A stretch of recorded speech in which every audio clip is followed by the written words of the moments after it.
Hello everyone, मु Monalisa welcome to my new blog में। तो आज हूँ बापा बन चिकेन बापा रेसिपीटा मुझे आपको सेयार कर बहुत ही टेस्टी लगुला। आपन भी ट्राए करते ये बनया को। तो फर्स्ट तेल गरम कर प्याज जहाँ पकड़ा प्याज तेजपत्र पकईकी आम मिक्स कलु। किछि समय पर मसला सब पकईलु चिकेन में जमी लंका हलदी मीट मसला गरम मसला जहाँ सब पड़े चिकेन से सब पका है देखुं फेंटा हो किसी समय फेंटी सारापर आम चिकेन को धोई सारूँ। तो से चिकेन एवं पकाचु तब चिकेन को आम भल भाव फेंटा। तो देखु केमती हो चिकेनटा आप ट्राए करूँ घरे ये बनवे बहुत ही टेस्टी लगे।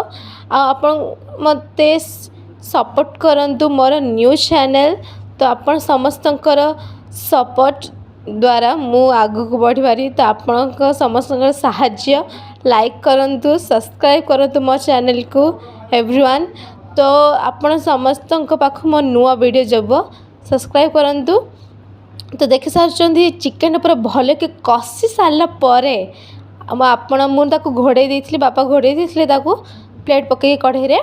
तो आपड़ घोड़े किसी समय रखिए तापर खोलीदेला देखते केमती हो जाइए चिकेन पूरा सीझी जाइए माने जमती हेबा कथा बेसी सीझेबे ना पूरा सीझा सीझा लगे माने ता हिसाब रे करेंगे। आ देखो चिकेन पूरा कषा हो पूरा कषि हो लास्ट टे मीट मसला माँ पकईदे मीट ना गरम मसला शायद तापरे ये भात आ चिकेन कषा आउ सेपटे तरकारी भी है चिकेन तरका। तापर हूँ आमलेट आमलेट तो कहनी बहुत टेस्टी लगुला। ये माँ बन माँ को रेसिपीटा भी मुझे सेयार करी आमलेट्र आप थे खाए देखिए सब बन खाइबे। तो मो चैनल को सब्सक्राइब करूँ भल लगे तो लाइक करूँ कमेंट करूँ।